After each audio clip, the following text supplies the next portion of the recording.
స్వామివారి పాదపద్మాలకి ప్రణామాలు. శివోహం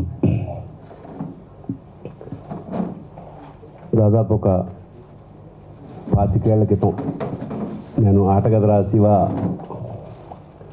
ఆరంభించాక శివ సంబంధమైన కార్యక్రమాలు 2 రాష్ట్రాల్లో ఎక్కడ జరిగినా నన్ను ఆహ్వానిస్తున్నారు. దానికి నా పూర్వజన్మ సుకృతంగా నేను భావిస్తున్నాను.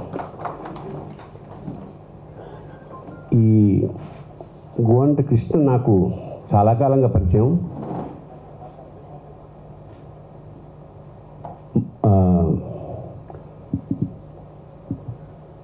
ఒకరోజు ఫోన్ చేసి, అన్న ఇట్లా ఒక పాట ఉంది, మంగ్లీ, యాక్చువల్గా మంగ్లీ ఫోన్ చేసింది,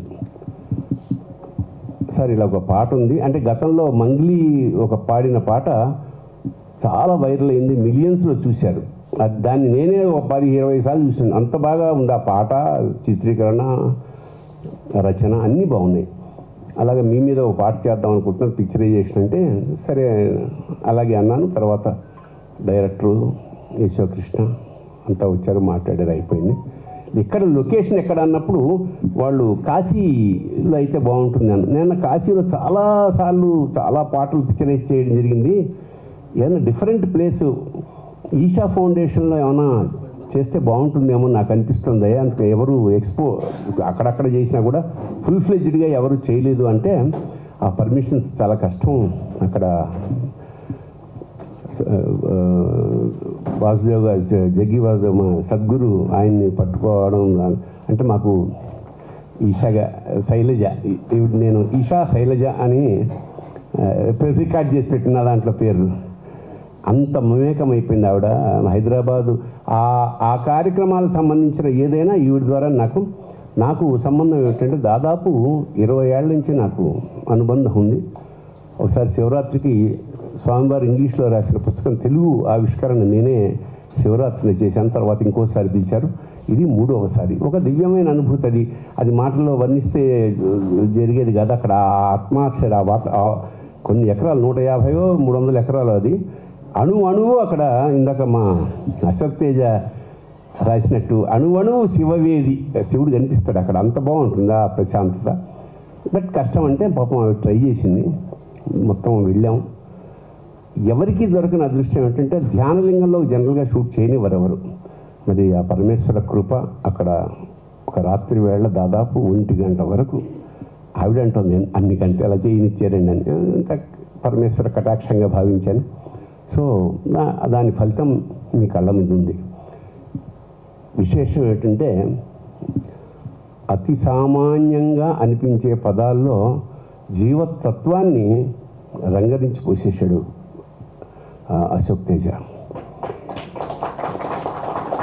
నీ నయన వాత్సల్యమే వానజలులై అన్నాక మీ నటనలే జీవ సంఘటనలై అన్న పదం అది ఎంత అందంగా అమరిందో చెప్పలేను. అలాగే లోకాలు కాపాడే లోకేశ్వర నువ్వు లేని తావేది, అంతవరకు ఎవరైనా రాసేస్తారు. చాలామంది కవులు ఇంతవరకు రాయగలరు.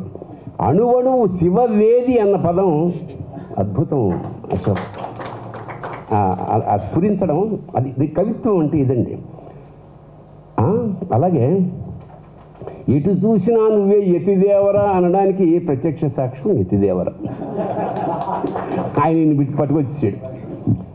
అలాగే అర్ధనారీశ్వర తత్వం అందరికీ తెలిసిన విషయమే, కానీ దాన్ని ఎంత అందంగా చెప్పాడంటే పార్వతి నీమేని సగపాలు చేసుకోవడం వల్ల జరిగింది ఏమిటి అంటున్నాడు. మనుషులకు దాంపత్య మనుగడను చూపించావు. That is you shown route. ఇవాళ ప్రపంచంలో జరుగుతున్న అత్యంత దుర్మార్గం అదే కదా. సగపాలుగా జీవితం కొనసాగాల్సిన వాళ్ళు అరపూట కూడా కలిసి ఉండలేని దుస్థితి ఉంది. దాన్ని మరొకసారి చెప్పాడు అశోక్. అలాగే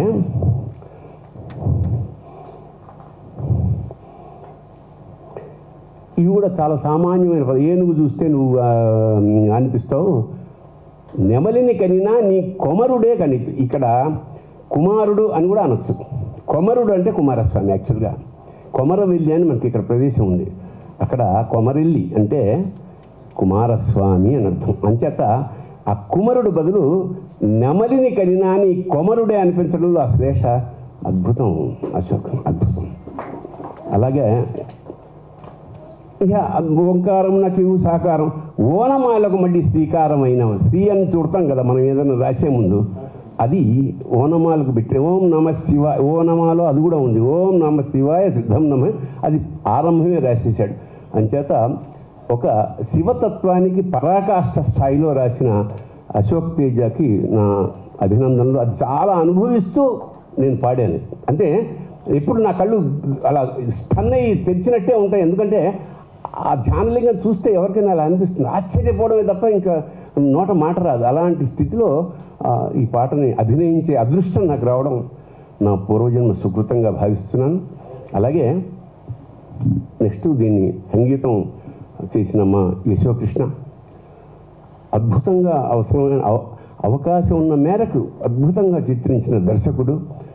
దీన్ని జాతీయ స్థాయిలో ఆయన వింటుంటే ఫస్ట్ 2 లైన్ వినని జేసుదాస్ పాడుతున్నారేమో అంత అద్భుతంగా గానం చేశాడు ఆయన. ఆయన పేరు మధు బాలకృష్ణ, ప్రసిద్ధ గాయకుడు మలయాళంలో. సో దీన్ని అన్ని భాషల్లోనూ దీనికి ఇవన్నీ రావాలంటే ధనమూలం ఇదం జగత్.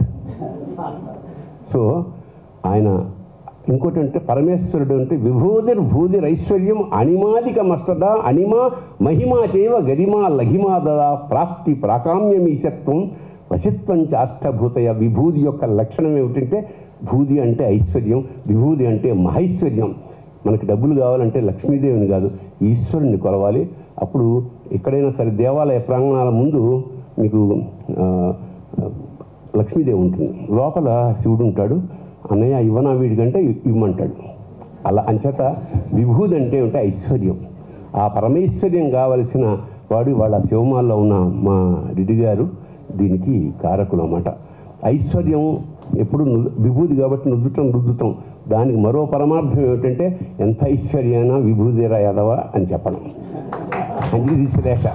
సో ఇలా ఇంత అద్భుతమైన సమ్మేళనంతో ఈ పాట రూపొందింది. ముఖ్యంగా మరొకసారి చెప్తున్నా, ఆ ప్రాంగణంలో ఈ పాట చేయడం మా అందరికీ సమిష్టిగా చేసుకున్న అదృష్టంగా నేను భావిస్తూ మరొక్కసారి మా శైలజ గారికి కృతజ్ఞతలు, అలాగే ఆ సంస్థకి జగ్గి వాసుదేవ్ గారికి నమస్కారాలు చేసుకుంటూ ఈ కార్యక్రమానికి ఎవరినైనా శివతత్వ సంపన్నుల్ని పిలుద్దామని ఆయన అన్నారు. ఎవరా అనుకుంటుంటే లాస్ట్ వీక్ మేము ఒక 10 రోజుల క్రితం సామవేదం షణ్ముఖ శర్మ గారికి సత్కారం జరిగినప్పుడు స్వామివారు అక్కడికి వచ్చారు. ఆ పీఠంతో, పుష్పగిరి పీఠంతో నాకు చాలా అనుభవం. వీళ్ళ పూర్వ స్వాముల వరకు నాకు నానంటే పుత్రవాత్సల్యం. చాలాసార్లు నేను ఆయన్ని కలవడం జరిగింది పర్సనల్గా. ఆయన మొన్న తత్వం గురించి, సామవేదం షణ్ముఖ సారి గురించి మాట్లాడినప్పుడు నేను పులకించిపోయి, అవకాశం ఉంటే ఆయన వస్తే మన జన్మధన్యం అన్న ఉద్దేశంతో ఆయనకి కబుర్ చేయడం, వెంటనే ఉత్తరక్షణం శివోహం అనగానే వెంటనే స్పందించి అనుమతి ఇచ్చారు, ఆయన అనుగ్రహించారు స్వామివారు. అందుకు ఆయన పాదాలకు మరొక్కసారి నమస్కారం తెలియజేసుకుంటూ, ఇంతటి యజ్ఞంలో మేము పాల్గొన్నందుకు మా పూర్వజన్మ సుకృతంగా పరమేశ్వర కృపగా భావిస్తూ, అందరికీ ఇందులో ఎవరైనా పాటలు పాడిన పిల్లలు, అమ్మాయిలు వచ్చారు, చక్కటి అందరూ అందులో డ్యాన్స్ చేసిన వాళ్ళు, ప్రతి వాళ్ళు ఈ పాట బయటికి రావడానికి సహకరించిన ఉడతలందరికీ నమస్కారం చేసుకుంటూ సెలవు తీసుకున్నా. శుభం భూయత్ శివోహం. ఈ సోదరుడు మౌనశ్రీ ఆ పేరుకే కానీ చక్కగా మాట్లాడుతున్నాడు. ఎందుకంటే మౌనంగా ఉండడం అంటే మాట్లాడకపోవడం కాదు, ఎప్పుడు అవసరమైతే అప్పుడు మాట్లాడేవాడే ముని. అందుకే ముని అంటే అవసరమైనప్పుడు మాట్లాడాలంటే మౌనశ్రీ చాలా అందంగా, అంటే ఎంత అవసరమో అంతే ప్రొజెక్ట్ చేస్తూ యాంకరింగ్ నిర్వహిస్తున్నారు. ధన్యవాదాలు. శుభం భూయాత్ శివోహం. ముఖ్య అతిథిగా వచ్చేసి ఆవిష్కరించిన శ్రీ శ్రీ శ్రీ వదభి నవోద్దండ విద్యాశంకర భారతి మహాస్వామి వారు, జగద్గురు శంకరాచార్య పుష్పగిరి మహాసంస్థాన పీఠాధీశ్వరులకి ప్రణామం. నా ఈనాటి ఈ దశకు నా సినిమా దిశకు కారణమూర్తి తనికెళ్ళ భరణి గారు. 1994 సెప్టెంబర్లో ఆయన నాతో మొదటి పాట రాయించకపోతే ఇవాళ స్వామివారి పక్కన నేను ఇక్కడ కూర్చునే అవకాశమే లేదు. తనికెళ్ళ భరణి గారే స్వామి నన్ను సినీ రంగంలోకి తన చిటికిన వేలు పట్టుకుని తీసుకొచ్చి మొదటి పాట రాయించినటువంటి కరుణాభరణుడు. నమస్కారం. ఈ గీతానికి నాకు పుత్ర సమానుడు నిర్మాత కేశవరెడ్డికి, నిర్మాత కేశవుడు, పాట శివుడు. ఈ పాట నేను రాసిన తర్వాత నేనేదో తోచినట్టుగా పాడేస్తాను, సంగీత దర్శకుని ప్రాణాలు తోడేస్తాను, నువ్వు ఇట్లా వాడినావు, ఈ మళ్ళీ ఎట్లా రాయాలి, ఎట్లా చేయాలి అంటుంటాడు అనమాట యశో. ఈ పాటను రాసిన తర్వాత యశో కృష్ణ ఇంత అద్భుతంగా చేసినాడన్న. ఆయన ట్యూన్కు నేను రాయలేదు, నేను రాసిన అక్షరాలకు ఆయన స్వరాలు పోసినాడు. అక్కడ అది ఈశ్వరార్పణమైంది ఇవాళ. అలాగే వేదిక మీద ఉన్నటువంటి పెద్దలు గోయల్ గారు వచ్చారు, ఆయన హిందీలో ఇది రాస్తున్నారు. అలాగే ఇప్పుడు చెప్పినారు కన్నడంలో రాశారు, తమిళంలో రాసినారు వివేక్, కన్నడ వరదరాజన్ గారు రాశారు, తమిళంలో వివేక్ గారు రాశారు. ఇప్పుడు రాయబోతున్నది గోయల్ గారు హిందీలో రాస్తున్నారన్న. 4 భాషల్లోకి ఇది వస్తుంది. అట్లాగే వీణాపాన్ వచ్చినాడు, గౌతమ్ గారు వచ్చినారు. మా మౌనశ్రీ మల్లిక్ గురించి భరణి అనే కరెక్ట్గా చెప్పారు. మౌనశ్రీ మల్లిక్ అనేకమైన కవిత్వం పుస్తకాలు రాసిన తర్వాత సినిమాలో పాటలు రాయడం మొదలెట్టాడు. మీరు ఊహించరు, రాఘవేంద్రరావు గారి ఒక సీరియల్లో 850 పాటలు రాశాడన్న మౌనశ్రీ. ఆ సీరియల్ పేరేంటారు? కోయిలమ్మ కృష్ణ తులసికి 800 పాటలు రాసినాడన్న. ఈ గీతం రచించాలని కేశవరెడ్డి మా ఇంటికి వచ్చాడు. కేశవరెడ్డి మా అబ్బాయి చైతన్య, వాళ్ళిద్దరూ ఫ్రెండ్స్. నేను గుర్తుపట్టలేదు. ఒకప్పుడు మామూలు వీధిలో ఉండే పిల్లాడు కేశవ్, ఇవాళ వీధులకు వీధులే భవనాలతో నింపేస్తున్నటువంటి రియల్ ఎస్టేటర్గా మారిపోయినాడు. ఈ పాట ఇట్లా ఆవిష్కృతం అవుతుందని మేమైతే ఊహించలేదు. నేను కానీ యశోకృష్ణ కానీ ఎవరూ ఊహించలేదు. కొన్ని జరపబడతాయి, జరగవు, ఇట్ హ్యాపెన్స్. లేకపోతే స్వామివారు రావడం ఏంటి, నేను రాయడం ఏంటి? నాకు జీవితాన్ని, సినీ జీవితాన్ని ఇచ్చిన మహానుభావుడే ఇందులో గొప్ప పాత్ర వహించి పూర్తిగా పాటంతా అభినయించడం ఏంటి? ఇదంతా జరపబడింది, మేము జరపలే. నాకు శివుడు అనగానే ఒక వైవిధ్యంగా కనిపిస్తాడు. విష్ణుమూర్తి కనిపించే విధానం వేరు, బ్రహ్మ కనిపించే విధానం వేరు, కానీ శివుడు కనిపించే విధానం నాకు కొత్తగా అనిపిస్తుంది. ఆ శివరాజధాని కైలాసం నాకు ఎలా అనిపిస్తుందంటే, సమాన విలువలు కలిగించేటువంటి ఒక సమసమాజానికి ఒక కేంద్ర బిందువుగా కనిపిస్తుంది. సమాన విలువలు ఉంటాయి అక్కడ, మీరు ఎక్కడా అది కనిపించదు.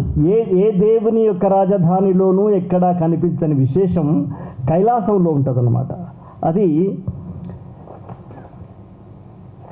నాకు చాలా ఆశ్చర్యం వేస్తుంది. సమాన విలువలు కలిగిన సమాజ విలాసం కైలాసం అని ఎందుకంటున్నానంటే, అక్కడ పదవి అహంకారపు కోరలు లేని పాము దొర ఉంటాడు. పాముతో సమానముగా కొలువు తీరిన ఎలుక మీసాల కొస మెలిక మెరుపులు కూడా ఉంటాయి అక్కడ ఎలుక ఉంటుంది, అక్కడ పాము ఉంటుంది. రెండింటికి కూడా సమానమైన విలువ ఉంటుంది. ఒకటినొకరు పీడించవు. బలవంతుడు దుర్బల జాతిని బానిసలుగా గావించారు అన్న శ్రీశ్రీ వాక్యానికి పూర్తిగా వ్యతిరేకంగా కనిపించేటువంటి చోటేదన్నా ఉందంటే అది కైలాసం మాత్రమే. అలాగే నెమలితో ప్రమాదము లేని పాములు గలవచ్చట, అరక ఎద్దులను గోరుతో గీరని భూత పిశాచ శార్దూల దాదాగిరి లేని శంకరగిరి కైలాసం. ఎలుక పీడిత ప్రాణి. ఎలుకని పీడించే మింగే పాము భూస్వామి వర్గపు ప్రాణి. భూస్వామి కూడా. ఎలుక పీడిత ప్రాణి. ఎలుకను పీడించే మింగే పాము భూస్వామి వర్గపు ప్రాణి. పాములను పొడిచి తిను నెమలి పరాన్న వర్గపు ప్రాణి. దుక్కిటెద్దు కష్టజీవి వర్గం. ప్రమధులది వందిమాగదుల వర్గం. సకల వర్గాలను సమన్వయపరిచి సమానవకాశములనిచ్చి సమదృష్టి సారించి పాలించే కైలాసమే నాకు మరో ప్రపంచంలా కనిపిస్తూ ఉంటుంది. మహాశివుడు పర్వతపుత్రిక పార్వతిని పెళ్ళియాడినప్పుడు అతను కొండదొర అనిపిస్తుంది. నీలగలుడు ట్రైబలుడుగా అనిపిస్తాడు. నీలబలుడు ట్రైబలుడుగా కనిపిస్తాడు. పశుపతి పేర జీవులను జీవాలుగా కాచినప్పుడు గొల్ల కురుమల గోత్రజుడు అనిపిస్తాడు. గంగ తన గంగతో లాలబోయంగా చంద్రశేఖరుడు గంగపుత్రుడై కనిపిస్తాడు. గంగపుత్రుడు అంటే మత్స్యకారుడు. గంగ లాలబోసేటప్పుడు గంగపుత్రుడై కనిపిస్తాడు. పాములను మోకులుగా మోసి మూపు కాయలు కాచిన గౌరి మొగడు పేద గౌడులా కనిపిస్తాడు. దుగ్గాడు పగ్గాలు బిగ్గరబట్టి అరచేతులు కాయలు కాచిన హరుడు మున్నూరు కాపులా భువి నేలు పాలి కాపులా మనకు కాపులా కనిపిస్తాడు. పులి ఏనుగు తోళ్ళు పంచెలుగా మలిచే వేళ పద్మశాలి అనిపించే. పాశుపతాస్త్రమును తయారించిన వేళ విశ్వకర్మగా విశ్వకార్మికుడు అనిపించే. వీరార్జునుడితో పోరాడి గెలిచిన ఇతని ధీరతకు ఎరుక అని సబ్బండ జాతికి బండ గుర్తుగా సాంబడే అనిపించు. సకల జనుల ప్రతీక సాంబడే అనిపించు. ఇది నేను చూసినటువంటి శివుని యొక్క విశ్వరూపం. ఆ విశ్వరూపాన్ని మనసులో పెట్టుకుని ఆ అర్ధనారీశ్వరుడు ఎవరి కోసం అర్ధనారీశ్వరుడైనాడు. ఇవాళ గోర్లు పెంచుకుంటుంది అని భార్యకు విడాకులు ఇస్తున్న రోజులలో గోర్లు పెంచుకుంటుందని విడాకులు ఇచ్చినారయ్యా. ఏముంది, రాత్రి పడుకున్నప్పుడు కట్ చేస్తే పోయా, దాని విడాకుల దాకా వెళ్ళాలా? లేకపోతే కట్ చేస్తేనే విడాకులు ఇచ్చింది తెలియదు. ఏదో తమలపాకుల్లాగా అయిపోయినాయి విడాకులు. అలాంటి సమాజాన్ని ఊహించినాడా ఏమి? అలా కాదురా భార్య, నీ సెరిసగము పాలు నా మేని సగపాలు పార్వతి అంటాడు శివుడు. మేనిలో సగపాలు. ఇలా ఆయన దగ్గర ఎన్నో నేర్చుకోవచ్చు. సకల సృష్టికి ఆయన ఒక ప్రతిబింబంలా కనిపిస్తాడు.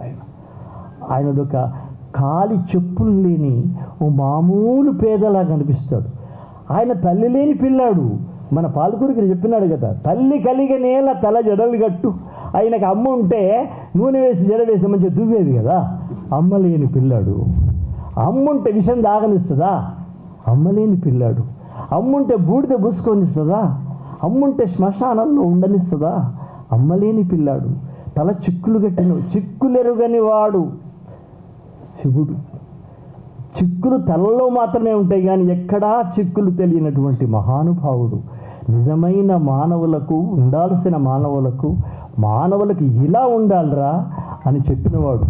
విషాన్ని, ప్రపంచం కోసం విషాన్ని తాగినవాడు. ఇక్కడ మంట పెట్టుకున్నవాడు. ఎవరుంటారు అక్కడ? ఎవరుంటారు అక్కడ? ఇవాళ మనుషుల్లో ఇక్కడ మంట లేనిది ఎవరికి? ఇక్కడ బాధ లేనిది ఎవరికి? ఈ లోకాన్ని ముందే ఊహించి తన ఆకారానికి ఈ లోకానికి ఒక సాకారంగా చూపించినాడా? అలాంటి మహానుభావునిగా పాట రాసే అదృష్టం నాకు రావడం, అది బాబు కేశవ నా దగ్గరికి రావడం. జనరల్గా నా దగ్గరికి రారు. ఎందుకంటే కొమరం భీముడో రాసిన పాట రాసేవాడి దగ్గరికి శంకరుడి పాట కోసం ఎందుకు వస్తారన్న? రారు. కానీ విచిత్రంగా అబ్బాయి రావడం, నేను రాయడము, యశోకృష్ణ, మధుబాలకృష్ణన్ పాడటము, తర్వాత దామురెడ్డి దానికి దర్శకత్వం. దామురెడ్డి రావాల్సి ఉంటే ఇవాళ ఇది నేను ఊహించింది కాదు, ఇది ఏదో రాపించుకుంటారు గాలిలో వదిలేస్తారు వెళ్ళిపోతుంది అనుకున్నాను. కానీ ఇంత పెద్ద మహానుభావులు అయ్యా మీరు రావడం మాకు అదృష్టం. భరణి నన్ను ఇలా చేయడం అనేది నేను ఊహించని అదృష్టం అది. ఎందుకంటే నాకు భిక్ష పెట్టిన వాడు ఈ పాటకు కూడా ఇవాళ ఆయన ఒక భిక్ష పెట్టినట్టుగా ఉందన్నమాట. అందరికీ నమస్కారం, ఎదురుగా ఉన్న పెద్దలందరికీ నమస్కారం. శైలజమ్మ గారు లేకపోతే అనితర సాధ్యం, అక్కడ షూటింగ్ అనితర సాధ్యం అమ్మ. అది మీ వల్ల సద్గురు యొక్క కరుణ వల్ల, ముఖ్యంగా భరణి అన్న అడిగితే బహుశా కాదని లేకపోవచ్చు ఆయన. ఇవన్నీ కలిసినాయి. మా కేశవరెడ్డి అదృష్టవంతుడు, యశోకృష్ణ అదృష్టవంతుడు. ఇవాళ ఇద్దరు అదృష్టవంతులు. వాళ్ళిద్దరికి అదృష్టం వల్ల ఇన్ని కలిసి వచ్చినాయి. ఈ మధ్యన అదృష్ట దేవత కూడా బాగా కష్టపడేవాడిని మెడలోపలనే దండేస్తుందంట. ఉట్టి కూర్చుంటే దండ ఎట్లా, కష్టపడేవాడిని వెదికి మరి అదృష్ట దేవత దండ వేస్తుంది. అలా నిర్మాతకి సంగీత దర్శకునికి దండ వేయించింది అదృష్ట దేవత. నమస్కారం. శ్రీ గురుభ్యో నమః. శంకరం శంకరాచార్యం కేశవం బాదరాయణం సూత్రభాష్యకృతౌ వందే భగవంతో పునః పునః. శృతిస్మృతిపురాణానాం ఆలయం కరుణాలయం నమామి భగవత్పాదశంకరం లోకశంకరం. సత్యజ్ఞానసుఖస్వరూపమమలం క్షీరాబ్దిమధ్యస్థితం యోగారూఢమతిప్రసన్నవదనం భూషా సహస్రోజ్వలం త్రిక్షం చక్రపినాకసాభయకరాన్ బిభ్రాణమర్గచ్ఛవిం ఛత్రీభూతపణీంద్రమిందుధవళం లక్ష్మీంద్రసింహం భజే. సదాశివసమారంభాం శంకరాచార్యమధ్యమాం అస్మదాచార్యపర్యంతాం వందే గురుపరంపరాం. శ్రీగురుభ్యో నమః. హరి ఓం. సోమవారం శివోహం.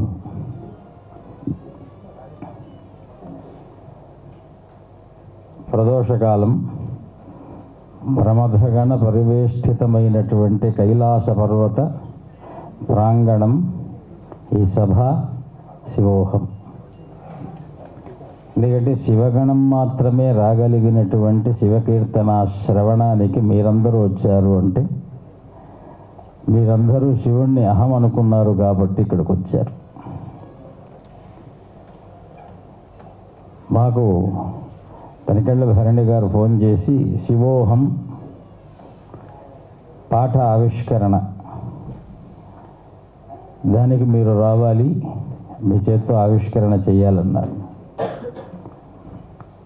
మామూలుగా అయితే సోమవారం సాయంకాలం పూట మాకు పీఠ అర్చన వారాల్లో సోమవారం మాకు అధికంగా ఉంటుంది. కానీ ఆ అర్చన ఈ అర్చన రెండూ కూడా సమానమైనటువంటి రచనా సామగ్రితో శుద్ధాల అశోక్ తేజ గారు శివోహం అనేటి ఒక అద్వైత సిద్ధాంత భావనను కలగజేశారని చెప్పి ఆ అర్చనను కొద్ది కాలానికి ఈ రచన ఆవిష్కరణకు వచ్చేసాం ఈవేళ సోమవార కాలాన్ని. దాంట్లోనే వారు అన్నారు ట్రైబలుడు అని. నిజంగానే అది చాలా అద్భుతమైనటువంటి సమన్వయం. ఎక్కడా లేనటువంటి భావన ఒక్క కైలాస పర్వతంలోనే మనకు కనిపిస్తుంది, అద్వైత భావన. అక్కడ రెండవది లేదు, ప్రతిదీ శివమయం. ఎవరికి వారు శివుణ్ణి చూసి ఈయన నావాడు అనుకుంటూ ఉంటాడు కనుకనే కైలాస పర్వతంలో ప్రమథగణాది భూత పరివేష్టితుడైనటువంటి ఆ శివుడు మౌనంగా ఉంటే శివగణములైనటువంటి ప్రమథగణాలన్నీ కూడాను కీర్తనతో శివోహమని నర్తిస్తూ ఉంటాయట. అదే ఈవేళ వారు గానంలో మనకు చూపించారు. ఒక్కొక్కరు ఒక్కొక్క గానాన్ని చూసేటువంటి దృష్టికోణం ఒక రకంగా ఉంటుంది. వారి వారి వృత్తిని ఆత్మభావన బట్టి, వారి యొక్క ఆలోచన సామగ్రిని బట్టి వారు ఆ కీర్తనలో ఉండేటువంటి అర్థాన్ని భిన్నమైనటువంటి రుచితో అవగాహన చేసుకుంటూ ఉంటారు. భరణి గారు చెప్పారు అందులో ఉండేటువంటి అంశాలు కొన్ని. ఏమిటి? జలగంగ జడను ముడిచి గరళమును గొంతుకని నుదుటిన నిత్యాగ్నులను దాచుకొని పార్వతి నేమి సగభాగం బిచ్చి మనుజుడికి దాంపత్య మనుగడను నేర్పితివి. చూడండి, అది వారి యొక్క దృష్టిలో అద్భుతమైనటువంటి జీవన ప్రమాణం. అంటే వారు ఇవ్వదలుచుకున్నటువంటి మెసేజ్ ఏమిస్తున్నారు మనకు? ఈవేళ సంసారం ఎలా ఉండాలి, ఎన్ని బాధలు ఉన్నప్పటికీ కూడా నీ వారిని నీలో నీగా అహంగా శివోహంగా చూసుకోవాలి తప్ప నీకున్న అహంతో ఎదుటివారిని శవాలుగా మార్చేటువంటి పరిస్థితికి తేకూడదు. ఇది ఈరోజు శివోహంలో మనము మానవాళికి ఇచ్చేటువంటి ఒక మహా ఉపకారమైనటువంటి వార్త. ఎందుకంటే సంసారాలన్నీ కూడాను చిన్న చిన్న కారణాలకు, ఇందాక మన సుద్దాల అశోక్ తేజ గారు చెప్పినట్టు గోల్డ్ ఇవ్వలేదని చెప్పి గోటికి పోయేదాన్ని గొడ్డలి వరకు తెచ్చుకునేటువంటి పరిస్థితి అయిపోయి డ్రమ్ముల్లో దాపెట్టి కుక్కర్లో ఉడికించే పరిస్థితికి వస్తుంది. కాబట్టి అవేవీ లేకుండా శివుడి తత్వాన్ని ఒకసారి మనసారా ఈ పాటను చదివితే శివుడికి ఎంతటి కష్టం ఉన్నప్పటికీ కూడా కష్టాన్ని ఇష్టంగా మార్చుకొని తన వారిని హక్కును చేర్చుకునేటువంటి ఆ ముక్కంటి ఒక ఇంటిలో ఉండేటువంటి వారిని అందరూ కూడా తన ఒంటిలో ఉండేవారిగా చేసుకుంటున్నాడు. తన ఇల్లు కాదది, తన ఒళ్ళు అనుకుంటున్నాడు. తన ఒళ్ళే ఇల్లై తన వారికి అందరికీ కూడా ఇలలో ఎలాంటి యోగములు కలగజేయాలో ఇందాక మన వారు చెప్పారు. యోగము అనిమాదిభిరష్టద విభూతిర్ భూతిరైశ్వర్యం. దానికి ఇంకొక పేరు కూడా ఉన్నది, భస్మము అని. ఎందుకంటే ప్రపంచంలో ఏది కాలినా చివరి రూపం అద్వైతం భస్మం. అది పెట్టుకునేటువంటి వాడు శివుడు. దానికి సుగంధం లేదు, దానికి రూపం లేదు, రంగు లేదు, రుచి లేదు, ఏమీ లేదు. ఎక్కడ పడితే ఎక్కడ దొరుకుతుంది. ఎక్కడైనా మనం అలంకరించుకునేటువంటి తత్వంలో ఆయన్ని మనం ఏమంటున్నాము అంటే ఆ అద్భుతమైనటువంటి శివతత్వాన్ని అఘోర తత్వము అని మనం పిలుస్తున్నాం. ఆ అఘోరతత్వం ఎలా ఉంటుంది అనేటువంటి విషయాన్ని కూడా వారు అద్భుతంగా ఆ తత్వంలో రాస్తే శివోహం శివోహం శివోహం శివోహం శివా ఓం శివా ఓం శివా ఓం శివా ఓం. అఘోరతత్వంలో అహం లేదు, ఓమే ఉంది. దాన్ని ఈవేళ మనకు హోం కావాలి అంటే ఆ హకారం ఓం అనే దాన్ని మరిపింపజేస్తుంది. మనకు హోం వద్దనుకున్నాం అనుకోండి, ఓము మన ఓన్ అవుతుంది. దీన్ని తెలుసుకున్నటువంటి వాడు నిజమైన జ్ఞాని. దీన్ని వదులుకున్నటువంటి వాడి యొక్క బతుకు ఎటువంటి దారిలో వెళుతుందో మనకు ఆ తెలియనటువంటి ఒక ప్రయాణం లాంటిది. కాబట్టి అనేకం మేము చూసేటువంటి పదం శివోహం అనగానే ఇదేదో మాకు అద్వైత సిద్ధాంతానికి చాలా దగ్గరగా ఉన్నటువంటి అహం బ్రహ్మాస్మి అనేటువంటి పదం హంస శివ అంటున్నాం. కాబట్టి హంస శివ, అందులో వేదంలో కూడా ఒక పదము, ఆ వేద మంత్రాత్మకమైనటువంటి పదాన్ని ఇందులో పాటలో పెట్టారు కదా, అదే సదా శివోం.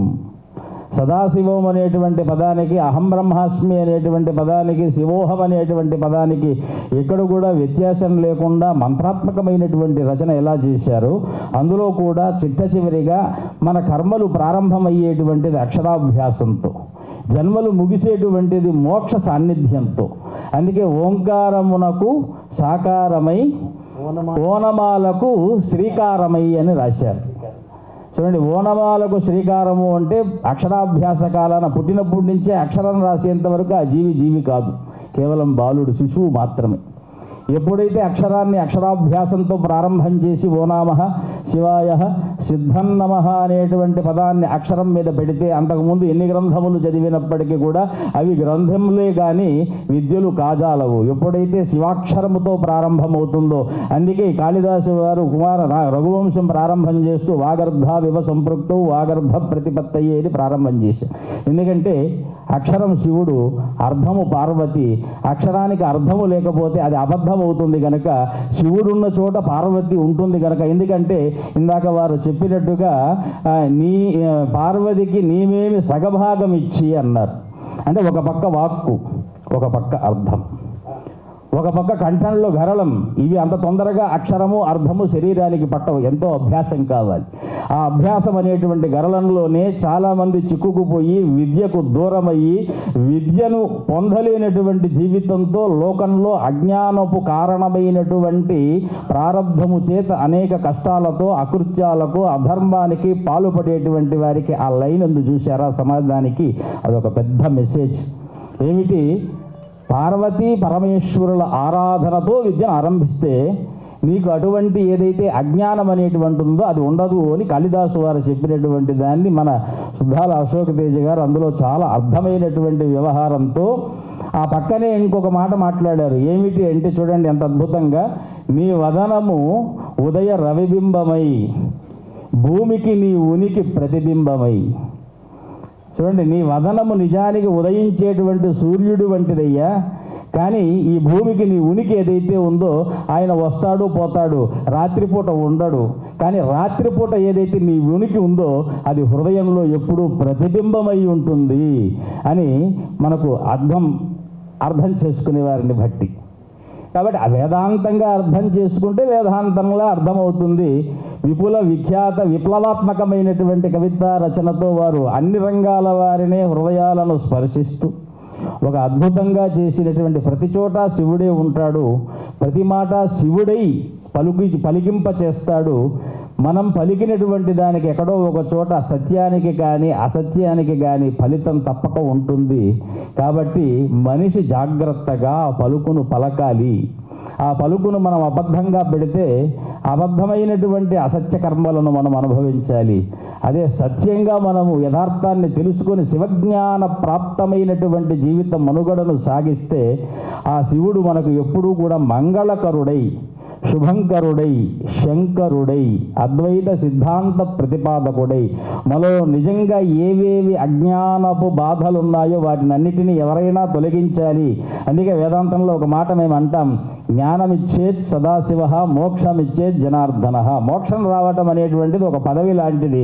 ఆయన తీసుకోనాయన అంటాడు. కానీ ఆయన తీసుకోనాయన అనటానికి ముందు జ్ఞానము అంటే అడ్డంగా ఉన్నటువంటి పొరలన్నింటినీ తెంచేవాడు ఎవరైనా, ఆ పాశముల్ని తెంచేవాడు ఉన్నాడు అంటే ఆయన పశుపతి ఒక్కడే.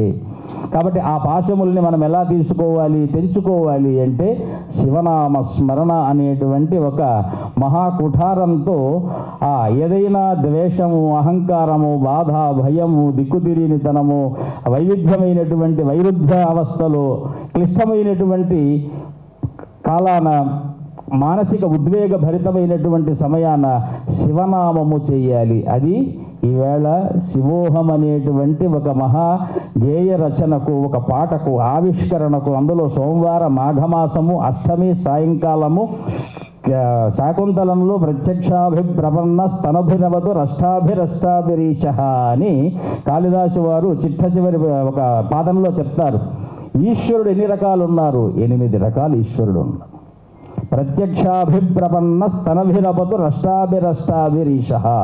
కాబట్టి అష్టమి కాలాన, పైగా అష్టమి శివుడికి ఇష్టమైనటువంటి సంఖ్య, సోమవారం శివప్రదమైనటువంటి వారం, అందులో ప్రదోషం శివుడు ప్రత్యక్షమైనటువంటి తన ఆత్మకాలముగా పిలిచేటువంటి కాలం, అందులో శివోహం. ఇక దీని గురించి మనం చెప్పాలి అంటే దగ్గరలో శివరాత్రి. అందులో రచన చేసినటువంటి వారు అశోక్ తేజ గారు, నటించినటువంటి వారు తనికెళ్ళ భరణి గారు, దానికి నిర్మాతగా ఉన్నటువంటి వారు కేశవరెడ్డి గారు. చూడండి, ఎంతోమంది విష్ణువులు పూనుకుంటే కానీ ఒక శివగేయ రచన చేయలేకపోయారు. ఆ రచనను రూపాత్మకంగా తేవాలి. యశోకృష్ణ గారు మ్యూజిక్ డైరెక్టర్. తర్వాత పాట పాడినటువంటి వారు మధుబాలకృష్ణన్ గారు. యశోకృష్ణులు మధుబాలకృష్ణులు. ఎందుకంటే మధువనంలో ఎప్పుడూ మనకు భాగవతంలో బాలకృష్ణుడు ఉన్నాడని ఎక్కడ ప్రమాణం లేదు. మధువనంలో ఉండేటువంటి కృష్ణుడు ఎవరైతే ఉన్నాడో ఆయన్ని గోపికా కృష్ణుడు అంటాం. కానీ మధువనంలో ఉండేటువంటి గోపికలకు కృష్ణుడు మాత్రం బాలకృష్ణుడే. ఈ అన్వయాన్ని తెలుసుకుంటే కృష్ణుడి యొక్క తత్వం మనకు అర్థమవుతుంది. వీళ్ళ ముగ్గురి శ్రమను మనం చూస్తే శివోహం యొక్క అంతరార్థం మనకు అర్థమవుతుంది. ఈ విషయంలో శ్రమించినటువంటి ప్రతి ఒక్కరికి కూడా పరిపూర్ణమైనటువంటి శివానుగ్రహము తప్పక లభిస్తుంది కాదు, లభించింది. ఇంకా 3 భాషలలో ఈ యొక్క పాట రచన గావింపబడి ఆవిష్కరించుకునేటువంటి కాలములు ముందున్నాయి. అది శివానుగ్రహ పాత్రతకు వాళ్ళందరూ కూడా పాత్రులై, గోయల్ గారు, తర్వాత మన కర్ణాటక నుంచి వచ్చారు వరదరాజన్ గారు, తర్వాత ఇంకా ఎవరో రావలసినటువంటి వారు ఉన్నారు, వివేక్ గారు. వారేంటింది తమిళంలో రాస్తున్నారు. చూడండి, హిందీ, కన్నడ, తమిళం, ఫస్ట్ తెలుగు. ఎందుకంటే దేశ భాషలందు తెలుగు లెస్స అన్నారు. అంటే లెస్స అంటే ఒక రకంగా చెప్పాలి అంటే హై లెస్స, హై లెస్స, మంది హై ప్లస్ లెస్ రెండు కలిస్తే దేశ భాషలందు తెలుగు హై లెస్స. ఇందాక మన వాళ్ళు అన్నారు ఏమిటి అంటే ఆ యొక్క శివుడు నాగుపాముల మోత చేత కరుడు కట్టినటువంటి ఏమన్నారండి తమరు భూస్వామి వారు, భూస్వామి వర్గపు చెందినటువంటి, అక్కడ కూడా ఆ భేదము లేక గంగ స్నానమాడించు వేళ గంగపుత్రుడై, అంటే బెస్తకులంలో వారికి ఏదైతే ఆధారంగా ఉందో దానికి కూడా గంగయే కారణము. లోకంలో భూస్వాములు బుసల్ల కొట్టడానికి కూడా ఆ సర్పములు బుసల కొట్టించేవాడు ఆయనే, కోరలు పీకేవాడు ఆయనే. స్నానము లేక తల్లి లేక ఆ జడలు జటిలంలా మారి చిక్కు పట్టినటువంటి వాడు, చిక్కులు లేకుండా ఉండువాడు ఆ యొక్క శివుడే. అటువంటి అన్ని రకములైనటువంటి తత్వములు కలిసినటువంటిది ఏదైతే మనలో ఉంటాయో, తలలో కాదు మనలో ఉంటాయో, మెదడులో ఉంటుంది. మనమేమో చిక్కు పట్టకుండా అనేక సుగంధ ద్రవ్యాలు పెట్టి జుట్టుని ముడిదీస్తాము, కానీ మనసులో ఉన్నటువంటి చిక్కుల్ని మాత్రం తీసే తైలములు అంజనములు లేవయ్యా. కంటికి పట్టినటువంటి చూపు ఉన్నదన్న అహంకారము చేత కంటితో చూసేవన్నీ నాకు కావాలనుకుంటాము తప్ప ఇచ్చే శంకరుడు నీలో ఉన్నాడా లేదా అనేటువంటి జ్ఞానము మనకు లేదయ్యా. శంకరుడు ఒక్కడుంటే చాలు, అహంకారము పటాపంచులు చేసి సగ జగములెల్ల కూడా చిక్కుల ముడివిప్పు అనేటువంటి విషయాన్ని మనం తెలుసుకున్నామనుకోండి, తలకు పట్టిన చిక్కు కాదు, మనసులో ఉండేటువంటి చిక్కని ఏ అద్భుతమైనటువంటి చిక్కులనైనా సరే చెక్కు పట్టగలిగినటువంటి సమర్థత కలిగినటువంటి పాటకు రచన చేసినటువంటి ఆ శివోహంలో ఉండే లిరిక్స్ ఉన్నాయి చూసారా. మనం రోజు వేదాంత తత్వంతో అర్థం చేసుకుంటే నిజంగా అన్ని ప్రస్థాన భాష్యాలు చదవక్కర్లేదు, అందులో ఉండేటువంటిది మీలో చూస్తే చాలు. ఎందుకంటే మీకంటి చల్లదనము వెన్నెలై వికసించు, వెన్నెలై ఈ నేల, నీకంటి వెలుగులే వేసవులై ఏ వేళ. చూడండి, ఆయన చూస్తే రాత్రిపూట చంద్రుడి కన్నులతో చూస్తూ ఉంటాడు, చల్లగా చూస్తూ ఉంటాడు. అదే పగటిపూట ఉదయించేటువంటి రవిబింబము నీ వదనము అని అన్నారు. పగటిపూట ఇప్పుడు రాబోయేటువంటిది వేసవి కాలం. మనం రాత్రిపూట పడుకునేటప్పుడైనా కళ్ళు మూసుకునేటప్పుడైనా చెప్పాల్సిన పదము శివ నీ వల్ల నేను చల్లగా ఉన్నానయ్యా. తెల్లవారుతో చెమట పట్టి నిద్ర లేచేటప్పుడు శివ శివ నీ వల్ల నేను ఇంకా చల్లబడ్డానయ్యా అని చెప్పుకోవాలి. పోయేటప్పుడు శివ శివ నా ఒళ్ళు శాశ్వతంగా చల్లబడిందయ్యా అని చెప్పుకోవాలి. ఈ చల్ల ఏదైతే ఉందో ఆ శివుడి యొక్క నెత్తి మీద ఉన్నటువంటి గంగమ్మ మనకు అనుగ్రహిస్తే జ్ఞాన గంగగా మారుతుంది. లేదంటే మనల్ని వదిలిపోయి ఈ దేహము అజ్ఞానపు భంగురంలా మారిపోతుంది. కనుక ప్రతి ఒక్కరూ శివోహం అనేటువంటి దీనికి స్వామివారు ఎందుకు వచ్చారు అంటే అందులో ఒక అద్వైతాన్ని శంకరులే చెప్పాలి. ఒకనాటి కాలంలో దేశంలో అనేక మతములు, అది కూడా బహిర్దేశగతమైనటువంటి మతములు కాదు, భారతదేశానికి అవతల ఉన్నటువంటి మతములు కాదు, భారతదేశంలోనే ఉండేటువంటి అనేక మతములు, గణాపత్య, శైవ, వైష్ణవ, శాక్తేయ ఇత్యాది జైన, బౌద్ధ, చార్వాకాది మతములన్నీ కూడా ఎవరిది గొప్ప అనుకుంటూ ఉండేటువంటి సందర్భంలో అందరికీ కూడా సామాన్యమైనటువంటి అద్వైతము ఈరోజు ఏదైతే శివోహంలో పలికినటువంటిదో ఆ రోజు సాక్షాత్తు శంకరుడే భూమియందు శంకరాచార్యులా వచ్చి నిజమైనటువంటి విఖ్యాత విప్లవాత్మక కారుడు ఎవరైనా ఉన్నారు అంటే అది శంకరులు.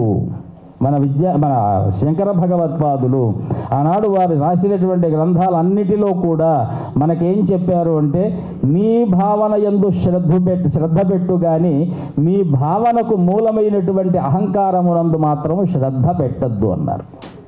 అందుకే శ్రద్ధావాన్ లభతే జ్ఞానం, ఇవన్నీ కూడా వేదాంతంలోకి దారి తీసి అది అఖండమైనటువంటి సబ్జెక్టు. సగం చెప్పి వెళ్ళిపోతే చిలక కొట్టినటువంటి జాంపండు మళ్ళీ రుచి వచ్చిపోతే అక్కడ జాంపండు ఉండదు, జాము ఉండదు, అది ఎప్పుడూ అయిపోయి ఉంటుంది, జామ్గా ఇంకొకరు వెతికిపోయి ఉంటారు. కనుక ఈరోజు మనం శివోహం అనేటువంటి అక్షరానికి నిజమైనటువంటి శివతత్వాన్ని ఆ భంగిమలు వారు పెట్టారు, చూశారు. ప్రతి చోట కూడా ఏ అక్షరానికి ఏ ముఖ కవళికలు పెట్టారో ఆ ముఖ కవళికల్ని వారు ఎట్లా నటనలోనూ అద్భుతమైనటువంటి ప్రావీణ్యం కలిగినటువంటి వారు మన తనికెళ్ళ భరణి గారు. అందులో శివుడు అంటే వారిది నటన కాదు, చెప్పారు కదా, జీవిత ఘటన అన్నారు. వారు జీవిత ఘటనలో అంతరంగంలో జరిగేటువంటి ఘటనని శివుడు ప్రత్యక్షమైతే ఎలా చేయాలో అలాగా చేశారని మేం భావిస్తూ ఈనాటి ఈ అద్భుతమైనటువంటి కార్యక్రమంలో మా చేతి ద్వారా ఆవిష్కరించాలన్నటువంటి సంకల్పం చేసినటువంటి ప్రతి ఒక్కరికి కూడా మన పీఠం వైశిష్ట్యం 2 మాటలు చెప్పి ముగిచ్చేస్తాం. ఉభయ రాష్ట్రాలలో ఏకైక శంకరపీఠం, సర్వతంత్ర స్వతంత్ర పీఠం, విద్యారణ్యుల వారిచే స్థాపించినటువంటి పీఠం. 2500 సంవత్సరాలు రమారమి శంకర భగవత్పాదులు కైలాస పర్వత ప్రాంతంలో తపస్సును నర్చగా వారికి ఇచ్చినటువంటి స్ఫటికలింగాలలో ఒకటైనటువంటి స్ఫటికలింగం, ఉన్న వాటిలో పెద్దదైనటువంటి ప్రమాణంలో పెద్దదైనటువంటి స్ఫటికలింగం మన పీఠంలో నిత్యం రుద్ర ఏకాదశి పూర్వక మహన్యాస ఏకాదశ రుద్రాభిషేకాలు జరుపుకుంటూ పెద్ద గురువు గారు చెప్పేవారు, నీటిని తెచ్చేంత వరకు అది నీరు, అభిషేకిస్తే అది వజ్రం అనేవారు. శివుడి చెంత చేరనంత వరకు నీరు నీరుగా ఉంటుంది, నీరు కారిపోతూ ఉంటుంది. శివుడికి అభిషేకించిన తర్వాత అది వజ్రమై ఓషధిగా మారుతుంది. తాగినటువంటి వారికి ఆరోగ్యము బంగారమై వారి యొక్క ఆత్మజ్ఞాన వికాసమై ప్రవర్తిస్తుంది. ఇది పెద్ద గురువు గారు మాకు చెప్పినటువంటి మాట.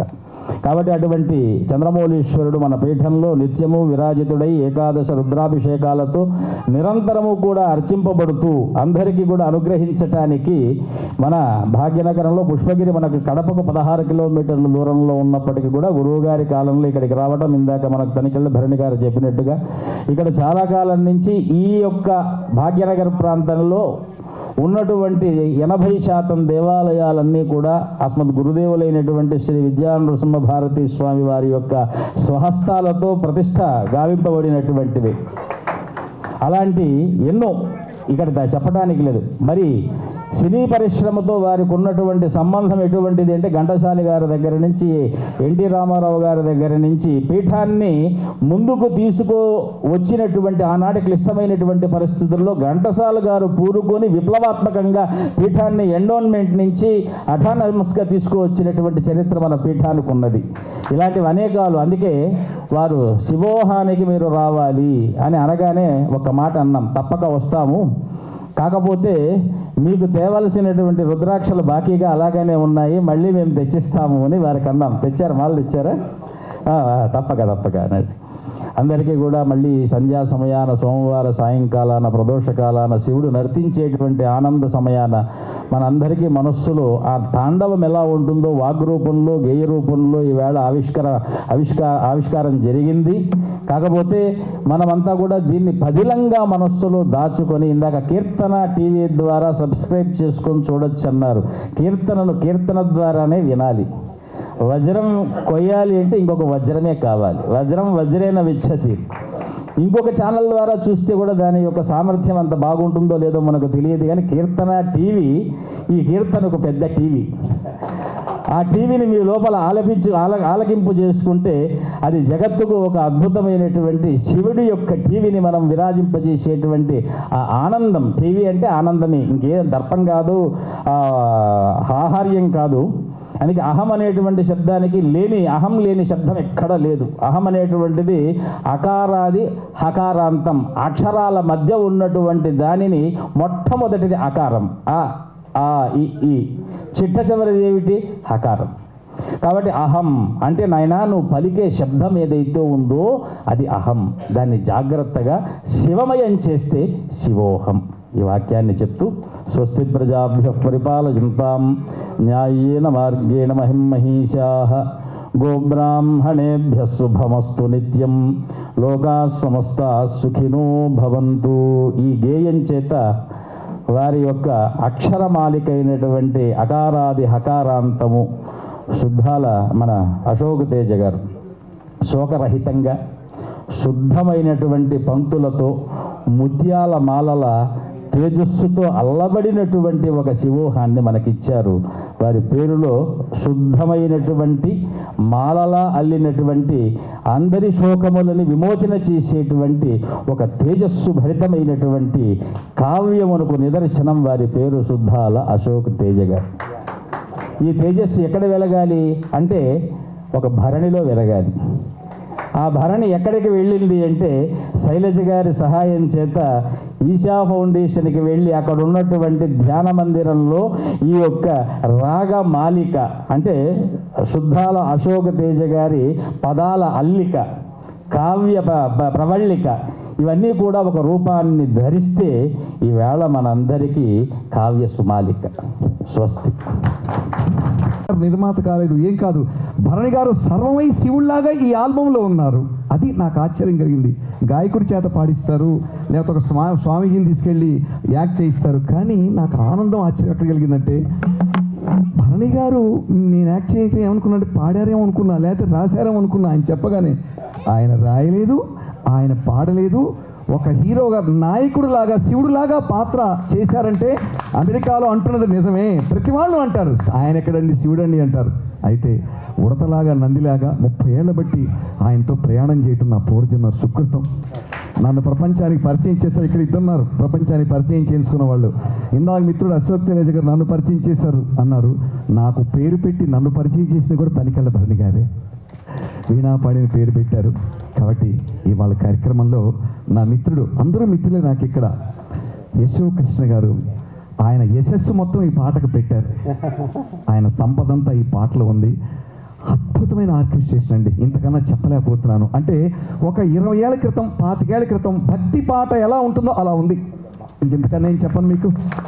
ఈ రోజు ఉన్నటువంటి ధ్వని కాలుష్యం లేకుండా ఆ శబ్దాన్ని, అశోక్ తేజ గారు రాసినటువంటి సాహిత్యాన్ని అమృతత్వంగా మన చెవులకు శ్రవణానందంగా వినిపించేటి వరకు తగిన స్థాయిలో ఇవాళ మిక్సింగ్ అంటే ఏంటో తెలిసిన, సాహిత్యం వినపడకుండా ఉండటం మిక్సింగ్.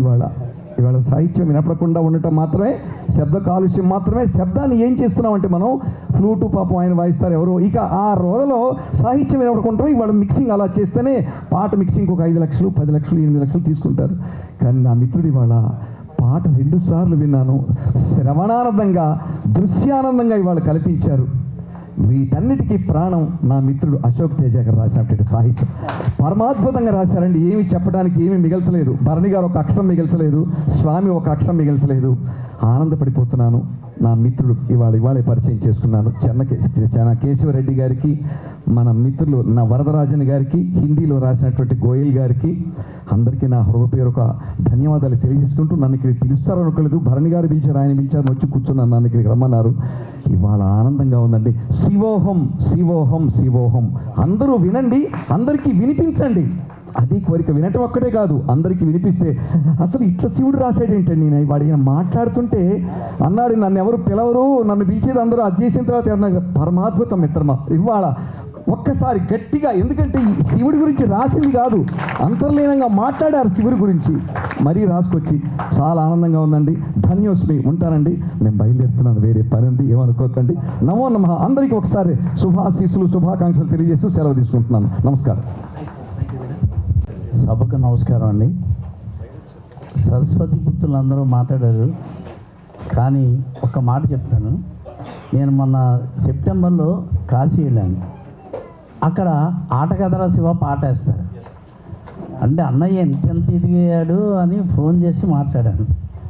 ప్రతి ఒక ఆర్టిస్టు ఏమనుకుంటాడంటే పాన్ ఇండియా ఆర్టిస్ట్ అవ్వాలనుకుంటాడు. కానీ పాన్ ఇండియా భక్తుడు, శివభక్తుడైన అన్నయ్యకి నేను చాలా ఆనందపడతాను.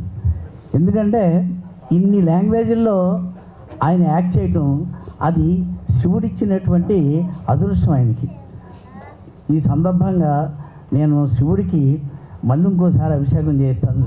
మరి మహాశివరాత్రి వస్తుంది కాబట్టి, ఎందుకంటే ఒక నటుడు రచయిత దర్శకుడే కాకుండా ఆ నటుల్లో శివుడి యొక్క అంశంతో శివుని గురించి ఆయన పాట రావటం అంటే వీళ్ళందరూ కలిసి ఆయన ఎన్నుకోవటం అంటే శివుడు ఇచ్చినటువంటి ఆశీర్వచనం, శివుడు ఇచ్చినటువంటి భక్తి. అది ఆయనలో ఉన్న భక్తి ఏంటంటే యుక్తి ఉండదు, ఆ భక్తిలో చాలా శక్తి ఉంటుంది. అలాగే అశోక్ తేజ గారు శబ్దలహరి ఉందే, హృదయాన్ని అలా కదిలించేసింది ఆ పాటలో ఉన్నటువంటి పదాలు. సో ఇంత గొప్పవాళ్ళు, ఎప్పుడైనా గొప్పవాళ్ళే. దీనికి ఏమంటే మీరు ఎక్కడ దొరికారండి బాబు, మాకు అదరగొడి చెదరగొడి బెదరగొట్టేశారు. అలాగే ప్రొడ్యూసర్ గారికి నా హృదయపూర్వక కృతజ్ఞతలు తెలియజేసుకుంటున్నానండి. అంటే ప్రొడ్యూసర్లకి ఒక్కొక్కరికి ఒక టేస్ట్ ఉంటుంది, ఈయనకి మాత్రం సూపర్ టేస్ట్ ఉంది. ఆ భగవంతుడు మిమ్మల్ని ఆశీర్వదించాలని కోరుకుంటూ ఈ పాటకు సహకరించిన అందరికీ కూడా హృదయపూర్వక కృతజ్ఞతలు తెలియజేసుకుంటూ సెలవు తీసుకున్నాను. Thank you very much. శివోహం. ఇక్కడ వేదిక పైన ఉన్న పెద్దలందరికీ నా పాదాభివందనాలు తెలియజేసుకుంటూ, నేను యాక్చువల్లీ మా అమ్మగారు అయితే అనంతపురం నుంచి, మా ఫాదర్ కర్ణాటక నుంచి, కాబట్టి నాకు కన్నడ తెలుగు రెండు చిన్నప్పటి నుంచి చదవడం రాయడం నేర్చుకున్నాను. సో అదొక అదృష్టం అనుకుంటా. కొమరం భీముడో సాంగ్ త్రిపులార రాసినప్పుడు సార్ నాకు అందులోని కొన్ని విషయాలు రాసే ముందు నాకు తెలియజేసి ఆ పాట ఎంత బాగా రావాలనేది చెప్పారనమాట. సో ఆ బేస్ మీద నేను రాసిన పాట కన్నడలో కూడా పెద్ద హిట్ అయింది. సో అప్పుడు పరిచయమైన గురువు గారు ఇప్పటిదాకా నా చేయి వదలకుండా నాతో పాటు ఆయన నన్ను ముందుకు నడిపిస్తూ ఇప్పుడు శివుడి దగ్గరికి తీసుకెళ్లారు. సో ఆయనకి నా పాదబంధం తెలియజేస్తున్నాను.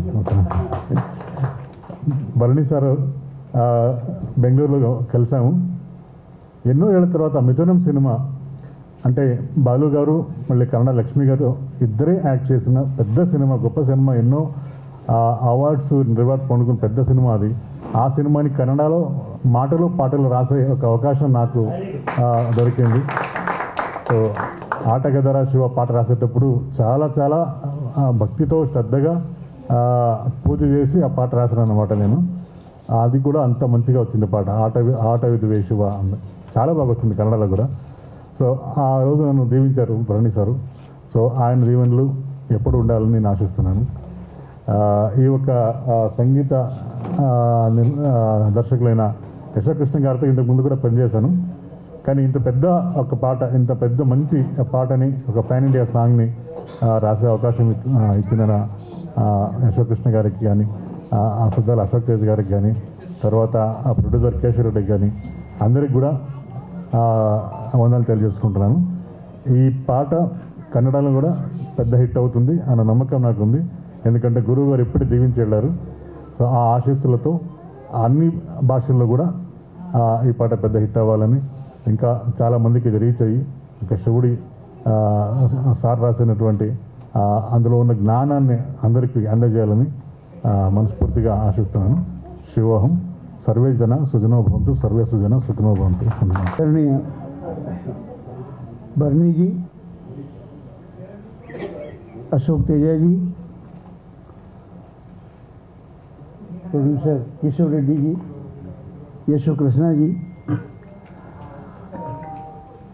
इन्होंने लिख तो दिया है अशोक तेजा ने, लेकिन वो इतना ज़्यादा पूरी की पूरी शिवलीला उसमें डाल दी है उन्होंने, नंबर 1।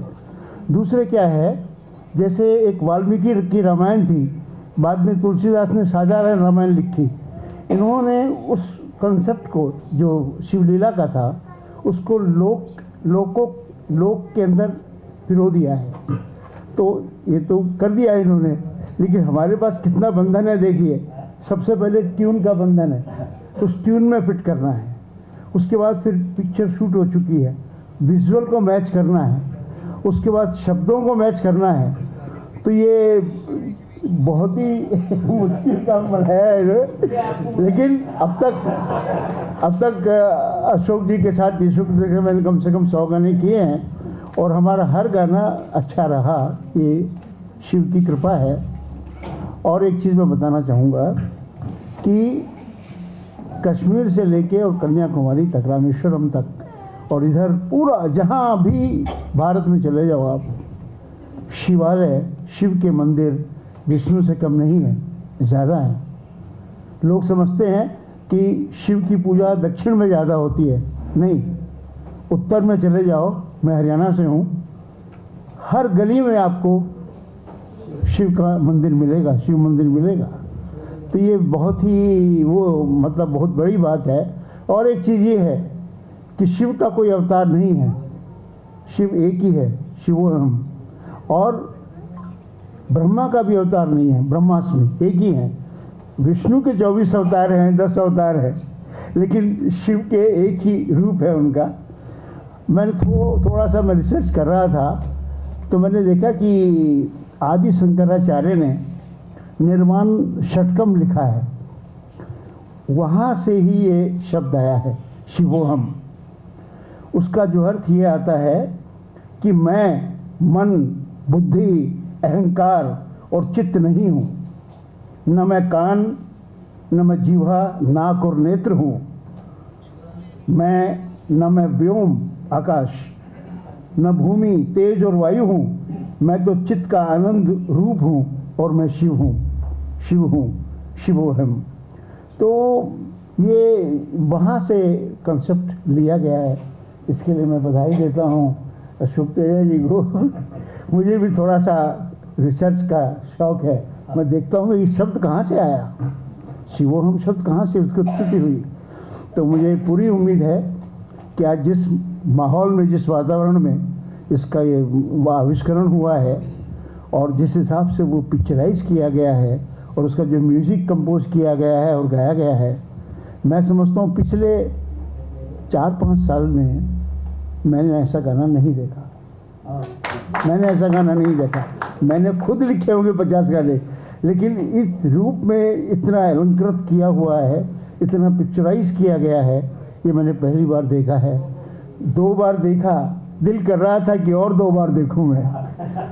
यूट्यूब में देखेंगे तो बहुत जल्द ही ये रूप भी, हिंदी का रूप भी आपके सामने होगा।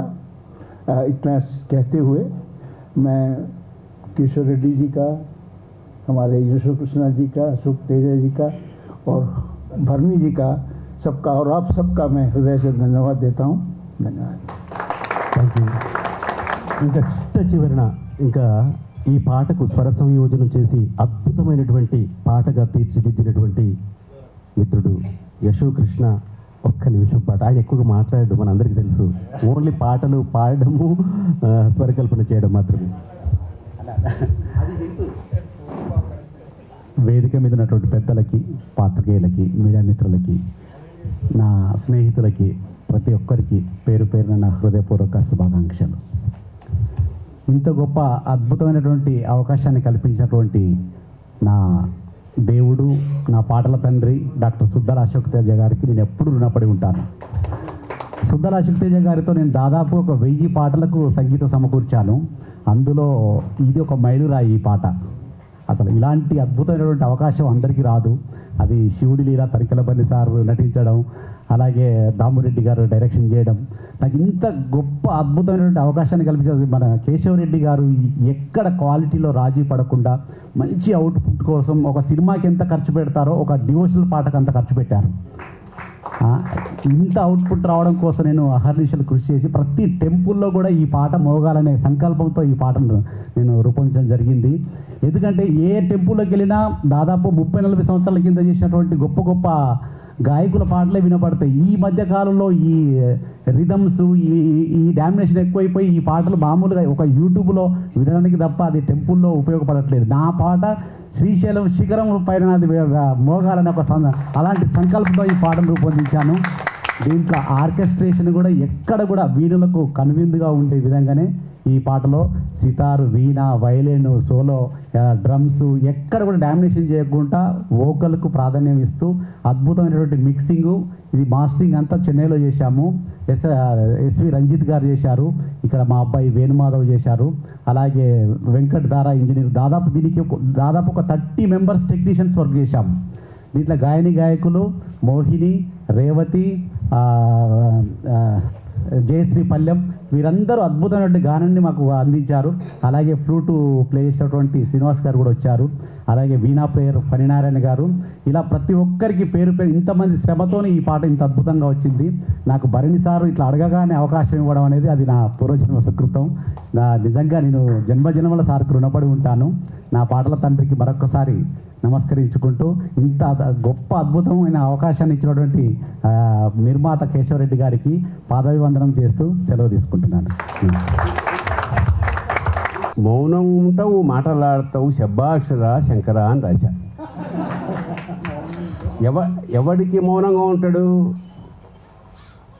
అక్కర్లేని వాడికి మౌనంగా ఉంటాడు, కావలసిన వాడితో మాట్లాడతాడు, బయటికి మాట్లాడు. That is the quality of Shiva and మౌనస్తి. All the best, God bless you.